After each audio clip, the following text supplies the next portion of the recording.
고난은 믿는 사람들도 누구나 고난을 받습니다. 특히 저와 여러분들처럼 더 하나님을 믿고자 하는 자에게 큰 고난이 오기도 합니다. 안에서 외부에서 밀려오는 그런 고난은 도저히 우리가 견딜 수 없도록, 참을 수 없도록 파도처럼 밀려오기도 하지요. 참 이상하지 않습니까? 하나님을 믿는 사람이라면 그런 고난이 없어야 되지 않을까요? 우리 기도하는 사람들에게 왜 이런 고난이 주어지게 됩니까? 예수님을 잘 믿고 선한 일을 하는데 여러분, 그런 고난이 없어야 되지 않을까요?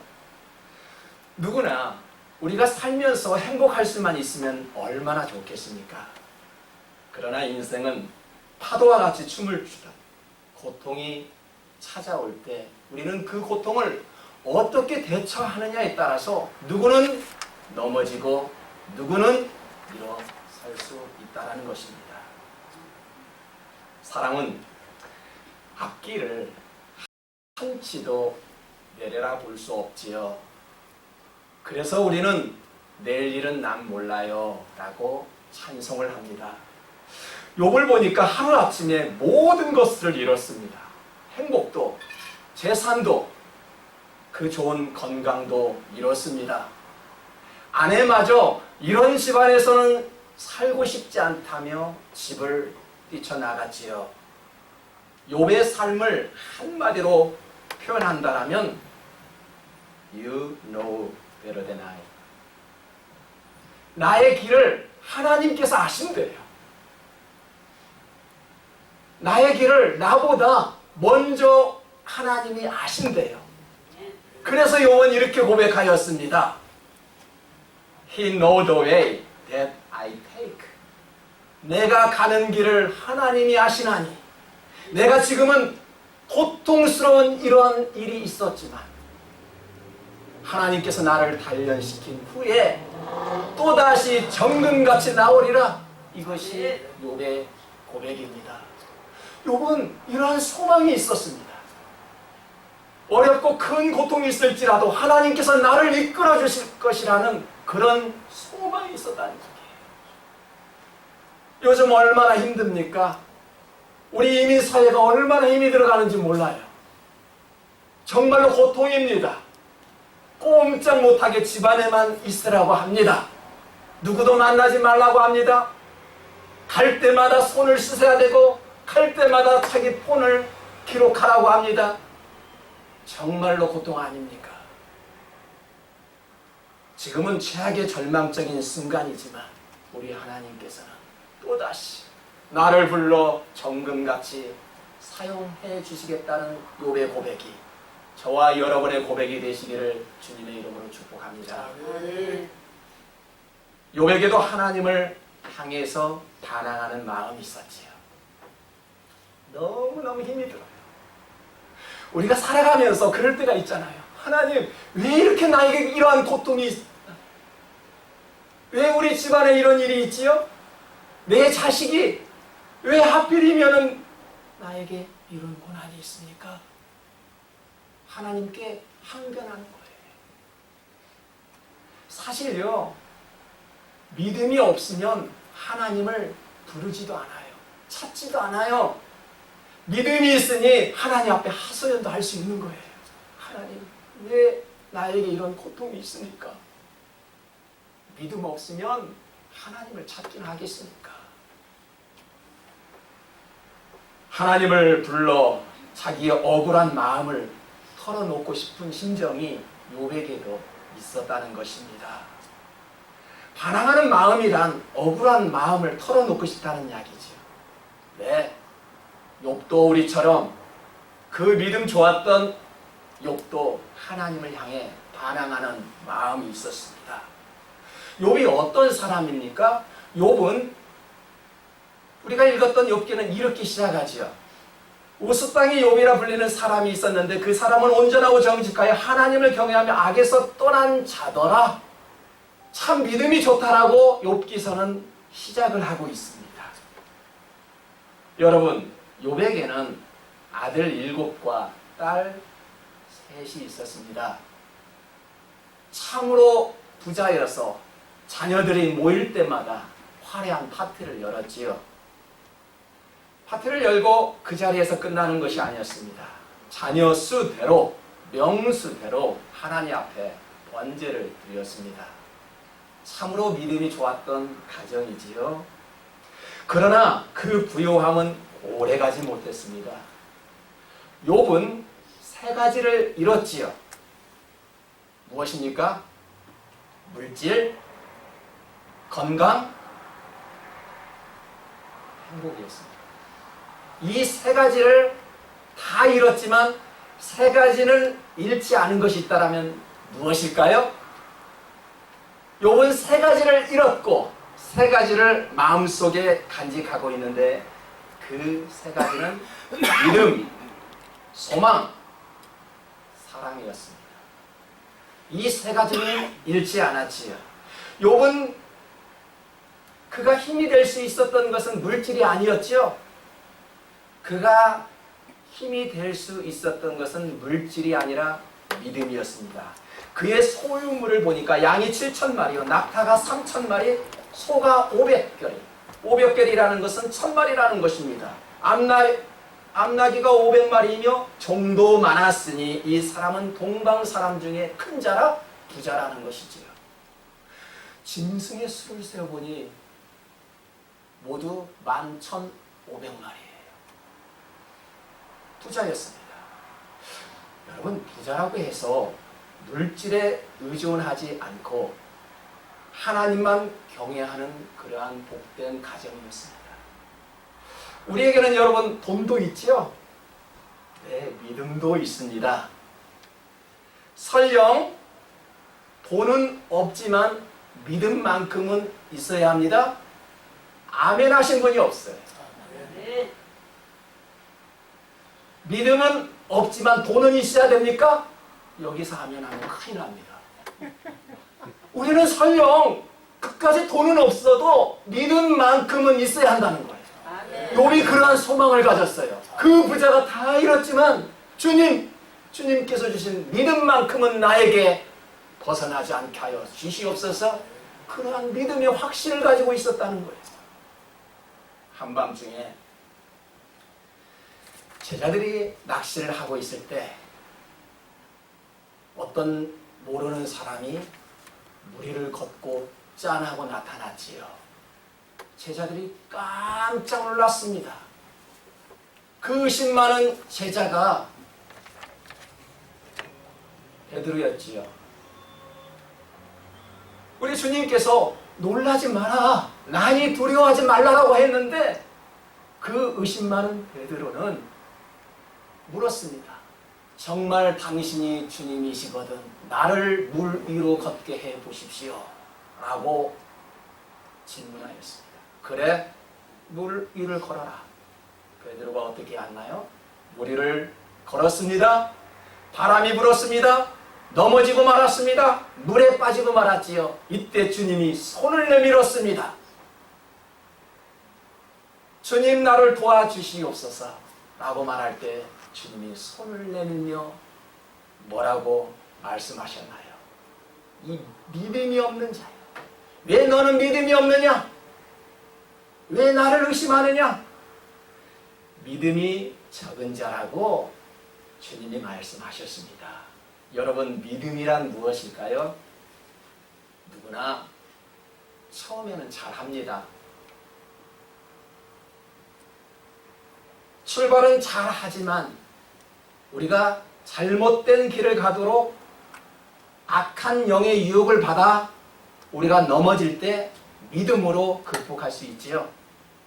이것이 바로 믿음입니다. 베드로는 예수님을 귀신으로 보았습니다. 그 당시 많은 사람들도 예수님을 뭐라고 했나요? 귀신 들렸다라고 이야기했어요.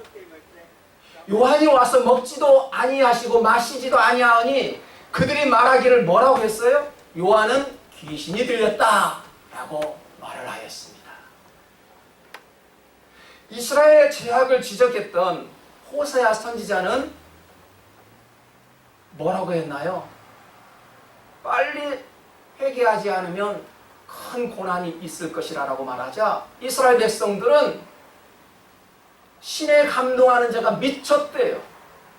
호세아 선지자가 미쳤고요. 어리석은 자라고 백성들은 이야기했습니다. 사랑하는 성도 여러분, 오늘날 교회가 세상 사람들로부터 미쳤다라는 소리를 듣고 있지 않습니까? 교회가 미쳤대요. 우리 성도들이 미쳤다고 세상에서는 그렇게 바라보고 있습니다. 여러분 미쳤습니까? 정상이지요. 그런 소리를 듣는 것이 정상입니다. 너무나도 당연한 소리 아니겠습니까? 믿음이 없기에 이상한 소문을 퍼뜨리고요. 나쁜 영에 이끌리다 보니 교회가 미쳤다, 목사가 미쳤다, 성도들이 미쳤다라고 말하지 않는 것입니까? 믿음이란 사람의 시각이 아닌 하나님의 시각으로 바라보는 것입니다. 여러분, 믿음이란 어떤 것이 믿음이라고 생각합니까? 믿음은 보이지 않는 것을 믿는 거예요.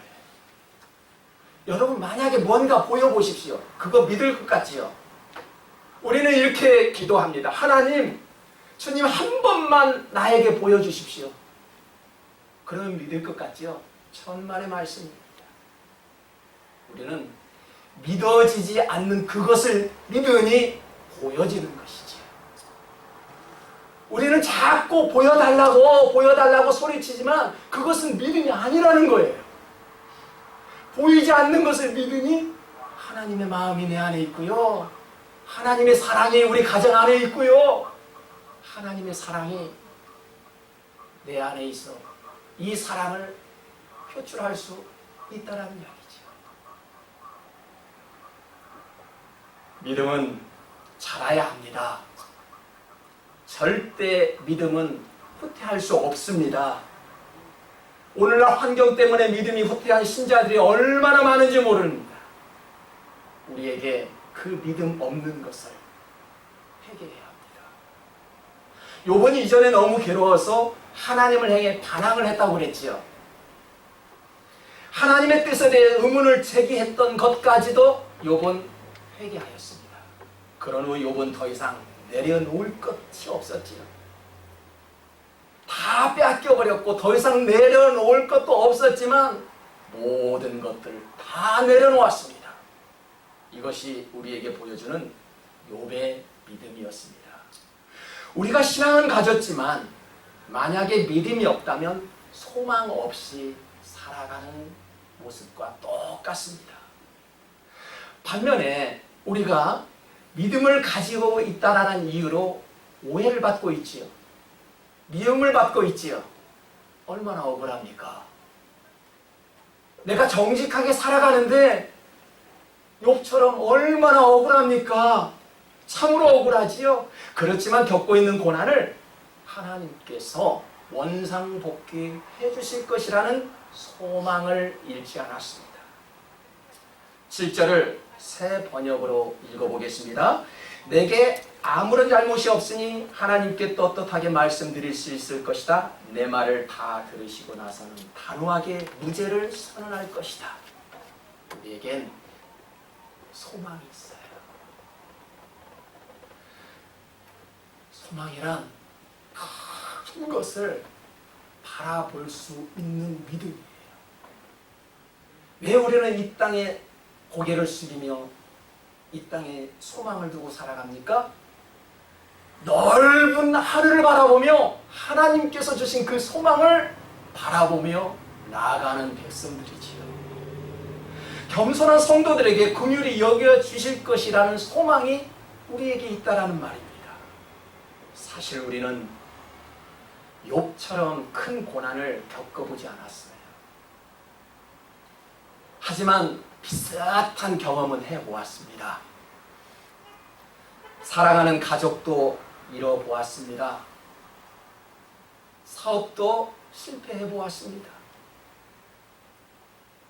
보증을 잘못 써 사기도 당해보았고 너무 친구를 너무 믿어 배신당하기도 해보았습니다. 그래서 시편에서는 믿는 자에게 이렇게 말씀하지요. 내 영혼아, 너가 어찌하여 낙심하며 어찌하여 내 속에 불안해하는가. 너는 하나님께 소망을 두라.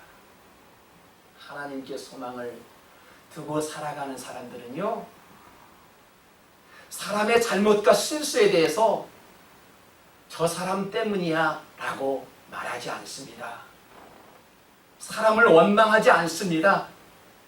사람에게 기대가 크면 클수록 실망이 더 커지지요. 그래서 사람은 믿고 소망의 대상이 아니라 사람은 격려해주고 위로해주고 용기를 불어주는 대상이기도 하지요. 사람은 누구나 부족합니다. 특히 저도 많이 부족합니다. 어느 누구 하나 할 거 없이 다 부족합니다. 그래서 이 세상에 의인은 없어도 죄인들은 많이 살고 있지요. 이 땅에서는 영원한 것도 없습니다. 아무리 좋아도 그때 한때뿐이지요. 아무리 좋은 값비싼 명품 가방도 1년만 들면 그 가방 들지 않습니다. 또 다른 가방을 찾는 것이 인간의 욕심이지요. 아무리 좋은 것도 천국에 가져갈 수도 없습니다. 그래서 하나님이 우리에게 베풀어 주신 가장 큰 사랑은 구원이지요. 물질이 아닙니다. 좋은 집이 아니지요. 하나님이 우리에게 주신 가장 큰 것은 구원이란 말이에요. 구원을 어떻게 받을 수 있나요? 주 예수를 믿으라. 그리하면 너와 내 집이 구원을 받으리라. 인간은 누구나 죄인입니다. 그러나 예수님은 우리의 죄값을 치르기 위해서 십자가에 돌아가셨지요. 그리고 주님의 사랑을 우리에게 안겨주셨지요. 그 십자가의 사랑을 나눌 때 우리는 참된 제자가 되고 비로소 구원받았다라고 말할 수 있지 않겠습니까? 구원이란 무엇일까요? 생각해 보세요. 구원, 그 구원이 여러분은 무엇이라고 생각합니까? 구원은 다시 찾는 거예요. 무언가를 다시 찾는 것이 구원이에요. 망가진 하나님의 관계 다시 찾아야 합니다. 잃어버렸던 예배, 그 예배를 다시 회복해야 합니다. 구원이라는 것은요, 무언가를 도로 찾는 거예요. 죄 때문에 하나님과의 관계가 끊어졌습니다. 설령 죄를 짓고 살지는 않지만 우리의 환경 때문에 하나님과의 관계가 멀어지지는 않았습니까? 다시 회복할 수 있어야 합니다. 여러분, 욥은 그 고통 속에서도 하나님과의 관계만큼은 끊지 않았어요. 그 결과 원상태로 회복되었습니다. 욥을 하나님께서 어떻게 회복시켜 주셨나요? 여호와께서 욥의 말년을 처음보다 더 복을 주시니 그가 양만 4천, 낙타 6천, 소 1,000겨레와 암낙이 1,000을 두었고 또 아들 7과 딸 3을 주셨답니다. 처음도 부자였는데 지금은 더 부자가 되었어요. 여러분, 부자 되고 싶지 않아요? 그런데 보십시오. 욥기서를 읽고 우리가 절대 놓치지 말아야 할 것 있습니다. 욥이 늙어 나이가 차서 죽었더라. 욥기서는 사람의 죽음으로 말을 내립니다. 성도 여러분, 우리가 살아가는 데 있어서 돈은 정말 중요합니다. 돈 없으면 살아갈 수 없지요. 하지만 돈은 천국에 가져갈 수 없지요. 부자였던 욥도 한 푼도 가져가지 못했어요. 세상에 살면서 무엇인지를 아는 것 참 중요하죠? 여러분에게 빵이 중요합니까? 아니면 믿음이 중요합니까? 그것을 아는 것은 정말로 지혜로운 사람입니다. 여러분의 1순위는 무엇입니까? 빵입니까? 말씀입니까?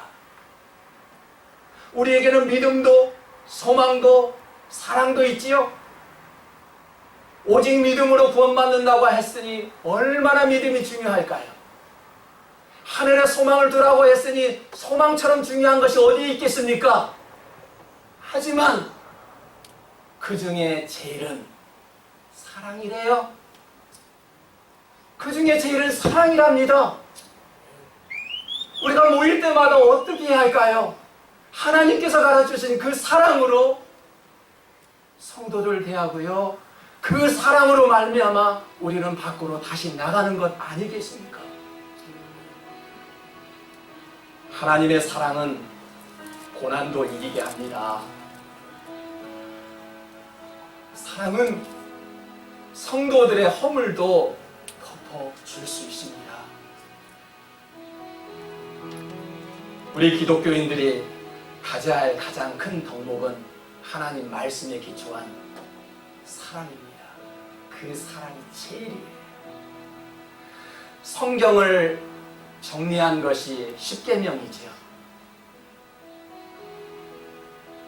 십계명을 한 단어로 요약한 것이 사랑이란 단어로 요약하였습니다. 우리는 그 사랑을 배우고 나누고 실천하는 그러한 연합된 교회가 되시기를 주님의 이름으로